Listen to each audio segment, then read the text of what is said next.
Hello students, today we are going to proceed further with our chapter genetics and in this lecture the chapter will be over. ठीक है बच्चे, ये chapter इस lecture में ख़त्म हो जाएगा तो ध्यान से सुनना। पिछले जो लेक्चर्स मैंने इस चैप्टर के डाले हैं उसमें मैंने आपको जेनेटिक्स के बारे में बहुत डिटेल में डिस्कस करा है। We have discussed few definitions, we have discussed what are the Mendel's monohybrid and dihybrid crosses. उसने जो ये क्रॉसेस करी तो उसने किन चीज़ों को लेकर ये क्रॉसेस करवाई और उसने ऑब्जर्व क्या करा, उसमें ऑब्जर्वेबल फीचर्स कौन कौन सी थी, what is the meaning of phenotypic ratio, genotypic ratio, dominating allele, recessive allele क्या होता है, ये सारी चीज़ें हम लोगों ने उसमें पढ़ी हैं बहुत अच्छे से। ठीक है, तो आज हम लोग आगे बढ़ेंगे। So next we are going to discuss the word mutation. ये वर्ड आप बहुत ही कॉमनली अपनी बुक में पढ़ोगे और बार बार आपकी टीचर जब आपको ये चैप्टर करवाएगी स्कूल में वो भी इस वर्ड को बहुत बारी रिपीट करेगी। म्यूटेशन क्या होता है, पहले मैं आपको सिंपली बताती हूँ कि म्यूटेशन है क्या, then we will proceed further towards the proper biological definition of this. I will start with the example. Suppose हम वैसे तो जनरली क्या होता है कि जो हमारी हाथों की और लेग्स की फिंगर्स होती हैं they are 5 each, right. Total we have 10 fingers हाथों में भी and 10 toes on their foot also, right.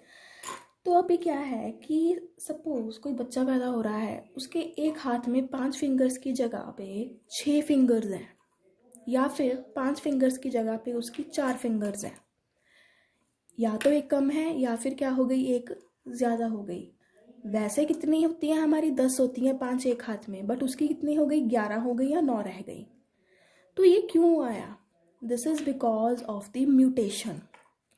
Mutation क्या होता है, कोई भी एक्सीडेंटल चेंज, एकदम से कोई भी चेंज, जब क्रोमोसोम्स बन रहे हैं हमारी बॉडी में, जब एक ऑफस्प्रिंग पैदा हो रहा है उसके जब जीन्स बन रहे हैं, क्रोमोसोम्स बन रहे हैं, तो वो जब क्रोमोसोम्स बन रहे हैं उन क्रोमोसोम्स में कोई क्रोमोसोम कट जाए, कोई क्रोमोसोम डिलीट हो जाए, ऐड हो जाए, कुछ भी हो जाए उस क्रोमोसोम को, कोई प्रॉब्लम क्रिएट हो जाए, तो उससे क्या होता है कि कोई ना कोई म्यूटेशन हो जाती है बॉडी में, कोई ना कोई प्रॉब्लम क्रिएट हो जाती है। ये जो म्यूटेशंस होती हैं, एक्सीडेंटल चेंजेस होते हैं बच्चे, ये हर बार ही खराब रिजल्ट नहीं करते, they are sometimes very beneficial also for the body, right. But we'll just discuss it in brief that what is mutation. So the proper definition of mutation is the accidental changes which occurs in the chromosomes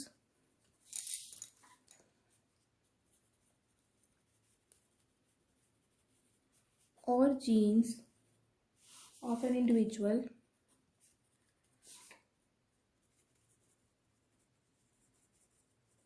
during formation.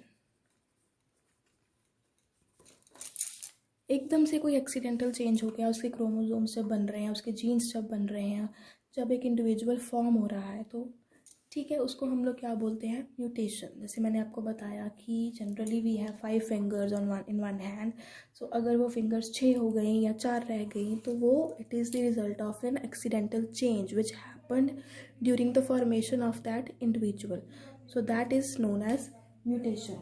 ठीक है, तो होता क्या है, जब भी jeans बनते हैं मदर वूम, तो व्हाट हैपन, समटाइम्स कुछ चीज़ कट हो गई, एडिशन हो गई किसी चीज़ की, डिलीशन हो गई क्रोमोसोम्स की, तो वो पूरी तरह से बन नहीं पाते हैं, वो कहीं ना कहीं आधे अधूरे रह जाते हैं।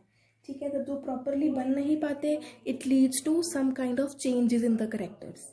ठीक है, means that the change occurs in our DNA sequence. या तो डीएनए जब कॉपी कर रहा है, मैंने आपको बोला था जब मायोसिस होता है, मायोसिस सेल डिवीजन होती है, उसमें क्या होती है, डीएनए अपने आप को कॉपी करता है, DNA it copies itself. But DNA जब कॉपी कर रहा है, उस कॉपी करते टाइम उससे कुछ ना कुछ गड़बड़ हो गई, वो प्रॉपर से अपने आप को कॉपी कर नहीं पाया, तो एकदम से कोई चेंज हो गई जिसके कारण उस ऑर्गेनिज्म की बॉडी में क्या हो गई, म्यूटेशन हो गई, कोई ना कोई प्रॉब्लम क्रिएट हो गई। ठीक है, इसकी बहुत ही कॉमन एग्जांपल है जो म्यूटेशन की है, that is sickle cell anaemia. Sickle cell anaemia में क्या होता है, जो आरबीसीज होते हैं हमारी बॉडी के, रेड ब्लड सेल्स होते हैं, they cause it to function abnormally. Properly वो फंक्शन नहीं करते, abnormally they start functioning, and what happens, you tend to get some kind of attacks, you tend to get some kind of pain, आपको tired feel होता है इससे, ठीक है। so this is the reason. So what is mutation? Mutation is any accidental change which occurs in the chromosomes or genes of an individual during its formation. Sometimes a chromosome is not fully developed, कुछ ना कुछ उसमें problem आ जाती है, वो बनते बनते आधा रह जाता है, तो आधा अधूरा सा क्रोमोसोम कोई ना कोई चेंज क्रिएट कर देता है, जिससे जो ऑर्गेनिज्म में कुछ ना कुछ वेरिएशन हो जाती है, वो दूसरों से अलग हो जाता है, ठीक है। So very common example of this is sickle cell anaemia, right. Now let's proceed further. We are going to discuss 3 laws of Mendel.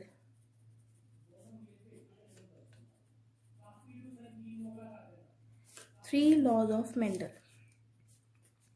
हम लोगों ने मोनोहाइब्रिड एंड डाईहाइब्रिड क्रॉसेस पढ़ी हैं। सिंगल कैरेक्टर लिया था उसने इसमें, टॉल एंड ड्वार्फ प्लांट का। इसमें उसने डबल कैरेक्टर लिया था, round yellow wrinkle green. Seeds थी round and yellow wrinkle and green. तो on the basis of these 2 crosses उसने 3 लॉ बनाए, ठीक है। सबसे पहला लॉ उसने जो बनाया, विच इज़ वेरी इंपॉर्टेंट, ये these 3 laws are very important, ये आपको डायरेक्टली पूछे जाते हैं in your exams, that mention the 3 laws of Mendel. So the very first law is law of dominance.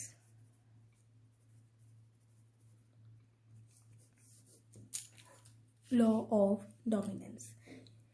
This law, he proposed this law on the basis of his monohybrid cross, जिसमें उसने tall and dwarf plants लिए थे।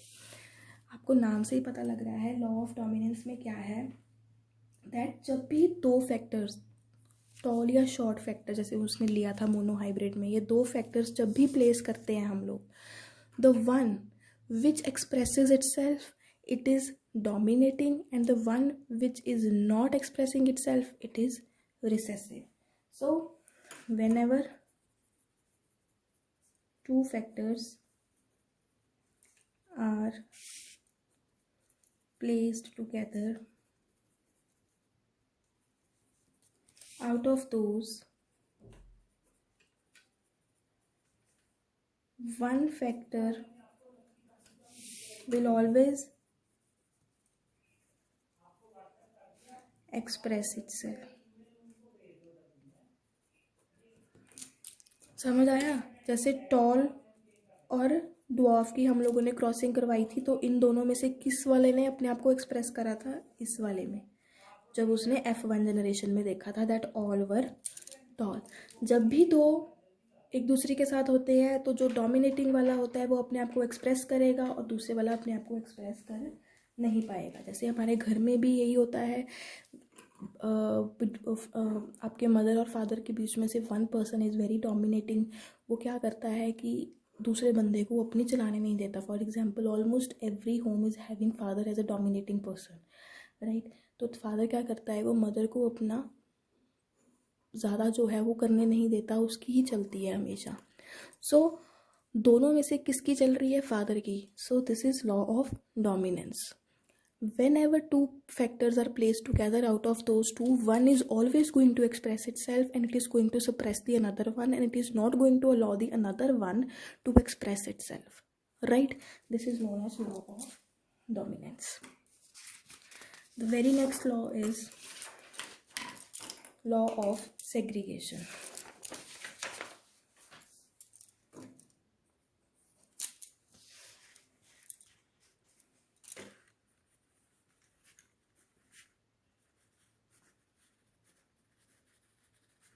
इसको हम लोग law of separation भी बोलते हैं।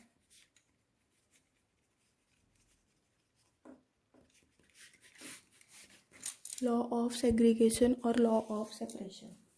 लॉ ऑफ सेग्रीगेशन और लॉ ऑफ सेपरेशन में होता क्या है, whenever two factors they have to move to the another one, हर कोई अपने आप को इंडिपेंडेंटली, अपने आप को सेपरेटली प्रेजेंट करेगा। इसकी एग्जांपल हम लोग कैसे देख सकते हैं, फॉर एग्जांपल जब टॉल और ड्वार्फ ने अपनी क्रॉसिंग करवाई तो हम लोगों ने फर्स्ट जनरेशन में क्या देखा कि हमारे पास सारे क्या आए थे, टॉल,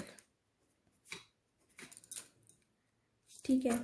और जब हम लोगों ने सेकेंड जनरेशन करवाई, जो हमारे पास बच्चे आए थे, तो what we saw that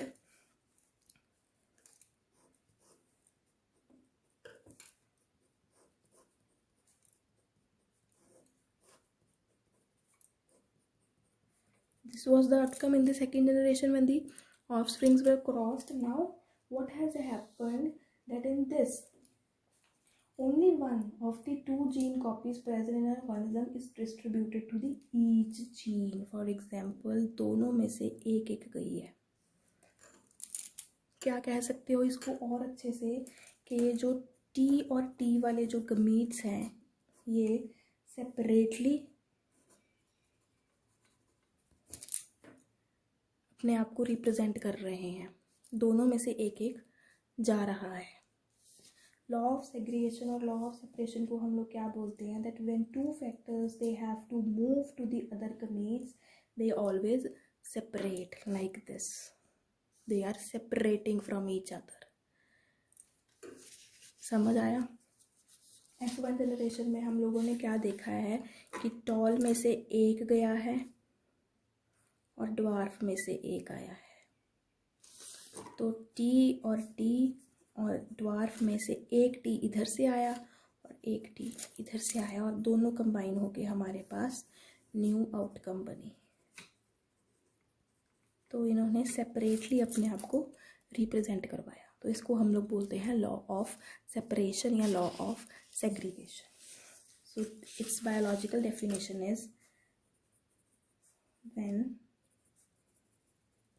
two factors have to move to other gamete,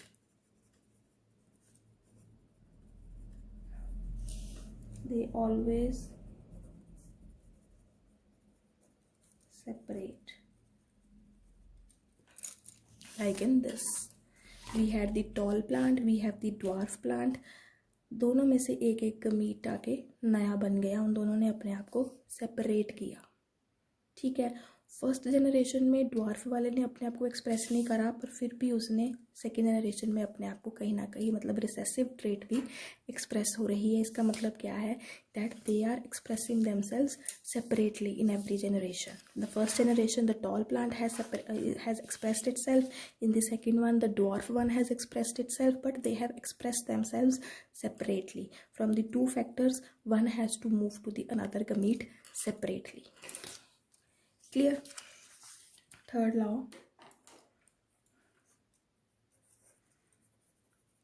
law of independent assortment. जो फर्स्ट दो लॉज हैं, लॉ ऑफ डोमिनेंस और लॉ ऑफ सेपरेशन और segregation, they are based on monohybrid crosses,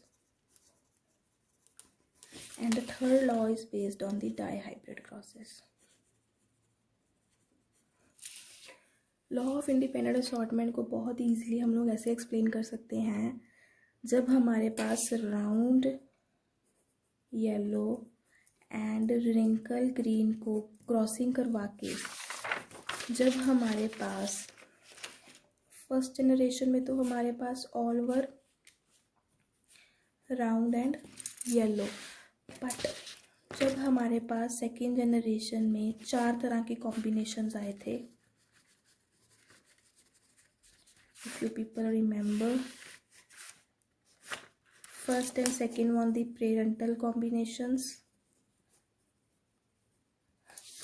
first and fourth one, sorry, second and third one were the new ones.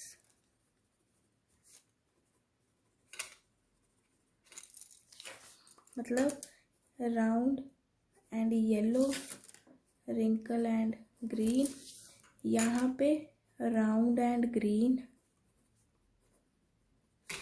Wrinkle and yellow.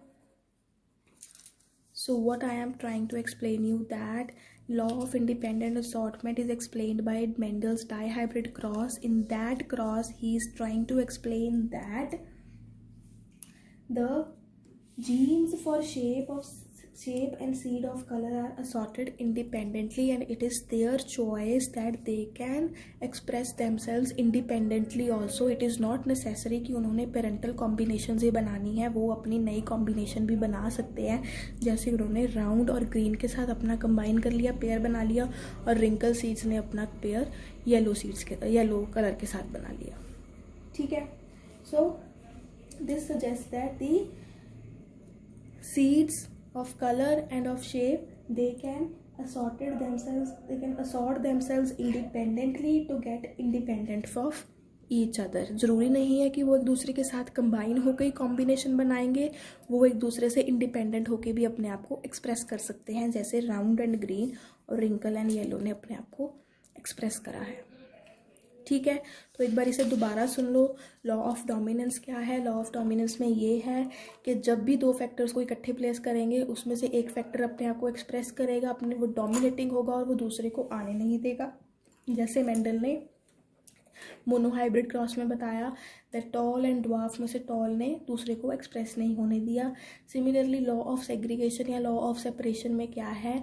Out of the two, one factor will be separated from the another one. For example इसमें भी monohybrid cross में क्या है? Toll और dwarf first generation में एक है, एक बराबर से दोनों के पास गए हैं, तो एक नई हमारे पास जो outcome I that was the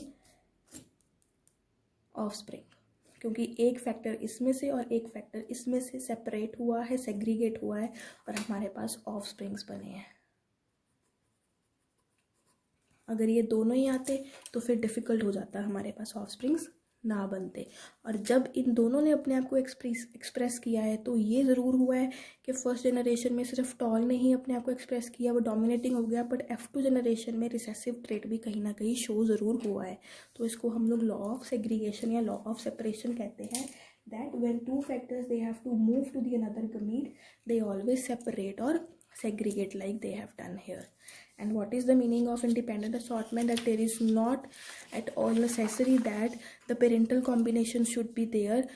The combinations can independently also express them, like round and green and wrinkle and yellow have expressed them in the dihybrid crosses. ठीक है. Then next is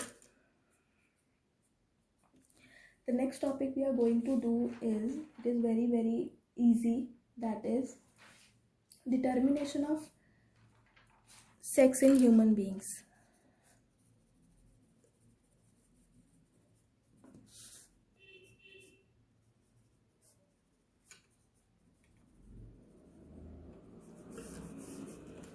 sex determination कैसे होती है human beings में? आप सबको पता है that in females they have X and X chromosome, and males they have X and Y chromosome. ये जो डायग्राम मैंने बनाई है, ये साइंस में it is being used for the male and female. So X and X chromosome is being used for females and XY is being used for males. So what happens when an X chromosome from the female is being fertilized with the X chromosome of the male? The outcome is female only, क्योंकि कौन से chromosomes दो आए हैं हमारे पास? X और X. But when the X chromosome from the female and Y chromosome from the male, the outcome is X and Y, which is male. समझ आया? Have you got it? ये तो बहुत ईजी है, ये सबको पता है कि अगर XX क्रोमोसोम है तो वो गर्ल है, और अगर XY क्रोमोसोम है तो वो बॉय है। ठीक है जी। उसके बाद हमारे पास जो नेक्स्ट टॉपिक आता है, last topic, that is sex linked inheritance characters.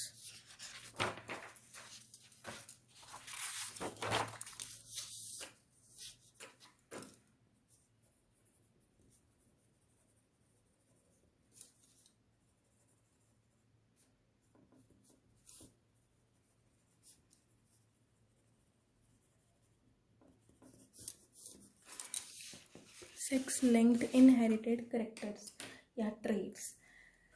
Now, to understand this, listen carefully. This is very very important और इसको समझना भी बहुत important है क्योंकि ये एग्ज़ाम में पूछा जाता है। We all know that in humans there are 23 pair of chromosomes, out of which जो पहले 22 पेयर होते हैं they are autosomes and the last one pair is the sex chromosome. अभी हम लोगों ने पढ़ा है that XX for the female and XY for the male। ठीक है, तो होता क्या है बच्चे, ध्यान से सुनना। सेक्स लिंक्ड इनहेरिटेंस करेक्टर्स या ट्रेट्स हम लोग को किसको बोलते हैं? व्हाट हैपन्स जब हम लोग इन XX और XY की क्रॉसिंग करवाएं तो हमारे पास क्या आएगा?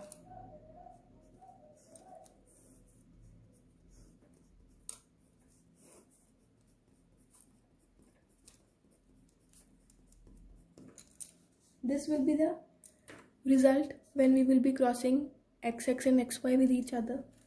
Girls and boys, they receive X from their mothers. Girls and boys receive X from their mothers, but girls receive X from their fathers also। तभी हम लोग बोलते हैं कि ये गर्ल है जब उसमें 2 क्रोमोसोम X के होंगे। And boys receive Y from their fathers. ध्यान से सुनो, गर्ल्स और बॉयज़ दोनों में XX क्रोमोसोम्स किसके होते हैं? मदर्स के। बट गर्ल्स में एक X क्रोमोसोम ज़्यादा होता है जो उसको अपनी फादर से भी मिलता है, बट बॉयज़ में X क्रोमोसोम नहीं होता ज़्यादा, उसमें Y क्रोमोसोम आ जाता है, जिसके कारण वो गर्ल से डिफ्रेंशिएट होता है उसका सेक्स, और वो Y क्रोमोसोम वो किससे लेता है? अपने फादर से। ठीक है। Now sex linked trait is a trait which is attach to one of the sex chromosome. Sex linked trait क्या है? Is a trait which is attached to one of the sex chromosome।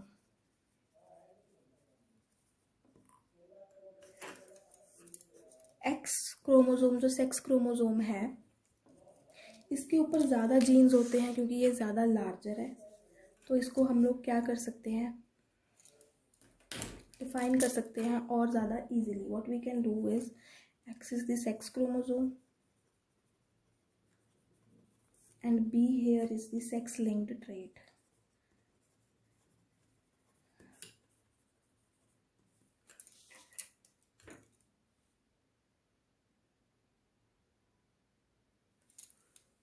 अभी होता क्या है इसमें, suppose कोई भी problem है, कोई भी ऐसी बीमारी है जो एक क्रोमोसोम के ऊपर है, ठीक है, सपोज वो X क्रोमोसोम है, ठीक है, it has some kind of disease on it, ठीक है, तो क्या होगा? आपको लोगों को पता है जो गर्ल्स होती हैं उनमें 2 क्रोमोसोम होते हैं X क्रोमोसोम, और जो बॉयज़ होते हैं उनमें एक X और एक Y होता है। ना बच्चे, यहीं पे समझ लो एक बार ये अच्छे से, तो आपको आगे बहुत अच्छे से ये कंसेप्ट समझ आएगा। अगर किसी गर्ल के क्रोमोसोम, एक क्रोमोसोम पे एक्स पे वो डिजीज़ लग गई, तो क्या होगा? उसका चांस होगा भी वो डिज़ीज़ को कैरी करने का फॉरवर्ड, और नहीं भी होगा। क्यों? क्योंकि उसके बाद एक एक्स क्रोमोसोम पड़ा है जिसके पास कोई डिज़ीज़ नहीं है, that is free of disease. So it has a chance कि उसके बाद वो डिज़ीज़ लगेगा या नहीं लगेगा। हो सकता है कि जो एक्स फ्री है, जिसको कोई भी डिज़ीज़ नहीं है, वो दूसरे एक्स के ऊपर डोमिनेटिंग हो जाए और उसको एक्सप्रेस ना करने दे। तो इन टाइप ऑफ जो क्रोमोसोम्स होते हैं या गर्ल्स होती हैं, इनको हम लोग कैरियर फीमेल्स बोलते हैं। मतलब ये कैरी करेंगी, बट ये नहीं पता कि ये डोमिनेटिंग होके अपनी डिजीज़ को बना देंगी कि उस गर्ल को हो जाए, या दूसरा वाला एक्स जो डिजीज़ फ्री है वो दूसरे के ऊपर डोमिनेटिंग हो जाए तो वो गर्ल डिजीज़ फ्री हो जाए, उसको डिजीज़ ना हो। सिमिलरली अगर किसी बॉय के एक्स क्रोमोसोम पे वो डिजीज़ है, तो वो बॉय फॉर श्योर वो डिज़ीज़ अपने बॉडी में कैरी करेगा, क्योंकि उसके पास दूसरा एक्स क्रोमोसोम नहीं है जो डिजीज़ वाले क्रोमोसोम के ऊपर डोमिनेटिंग हो जाए। He has the next chromosome as the Y chromosome. तो वाई क्रोमोसोम ऑब्वियसली अगर दैट इज़ हेल्पलेस। ठीक है, सपोज क्या है, कुछ भी ले लो आप एग्जाम्पल, जैसे colour blindness is a very common disease. तो जो कलर ब्लाइंडनेस, हेमोफेलिया, जो ये तरह की डिजीज़ होती हैं, they are most common in males. Why they are more common in males? क्योंकि मेल्स के बाद जो क्रोमोसोम एक्स है वो एक ही है, और उनके पास जो क्रोमोसोम दूसरा है वो कौन सा है? वाई है। So there is no chance कि ये जो उनकी डिजीज़ है वो ऑल्टरनेट हो जाए या दूसरा क्रोमोसोम डोमिनेटिंग हो जाए डिजीज़ वाले क्रोमोसोम पे। गर्ल्स के पास ये चांस होता है कि अगर उनका एक क्रोमोसोम ख़राब है, तो जो अच्छा वाला क्रोमोसोम बिल्कुल ठीक ठाक है, वो तो अगर ख़राब वाले क्रोमोसोम के ऊपर हावी हो जाए, डोमिनेटिंग हो जाए, तो वो डिजीज़ फ्री हो जाएंगी। Now let's understand this with a very good example. क्या करेंगे हम लोग? What we are going to do is, we have a question. For example, a colour blind man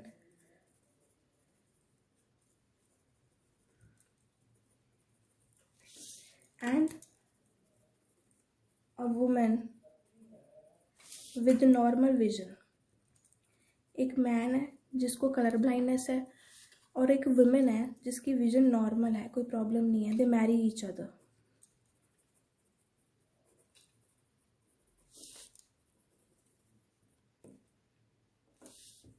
now you have to tell that उनके कितने offsprings होंगे और कितने बच्चों को ये डिजीज़ होने के चांसेस हैं। Let's make a Punnett square for that.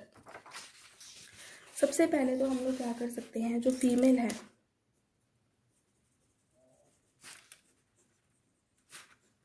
Sex linked inherent trait, और जो मेल है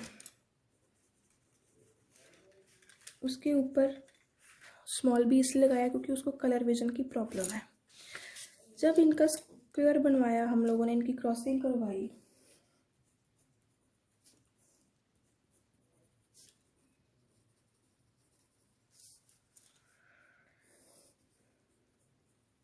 तो हमारे पास रिजल्टेंट क्या आएगा?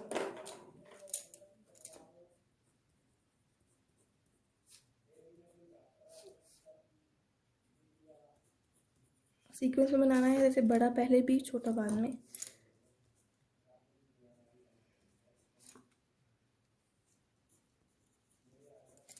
Now listen carefully, the couple, it they are having 50% chance of getting son and 50% chance of getting daughter. All of the kids, they have x p from the mom। ठीक है, तो होएगा क्या? Meaning that none of the children will be color blind। why? because x जो है वो dominate कर रही है, वो जो डिजीज़ वाली कैरियर है उसको आने नहीं दे रहा। ठीक है, यहाँ पे क्या हुआ, जो मेल में, जो फादर में कलर ब्लाइंडनेस का डिजीज़ था, वो किसने डोमिनेटिंग कर दिया? इसने। सिमिलरली इन दिस केस, और यहाँ पे तो वो आया ही नहीं। But let's have another case. Second chance क्या हो सकता है?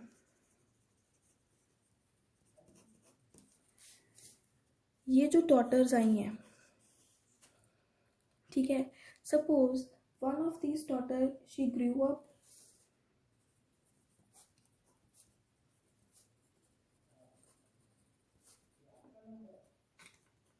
she grew up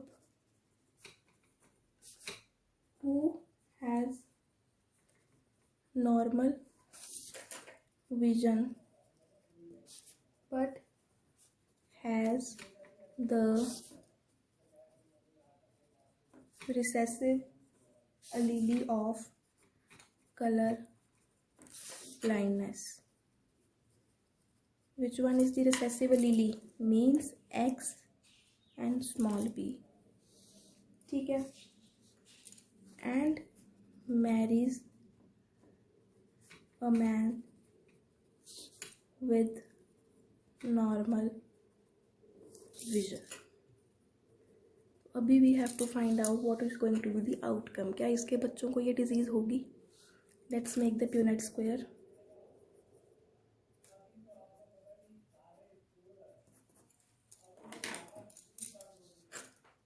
Females again at the top.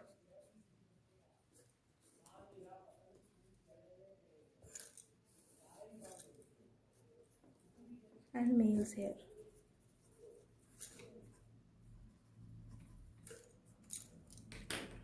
तो जब हम लोग क्रॉसिंग करवाएंगे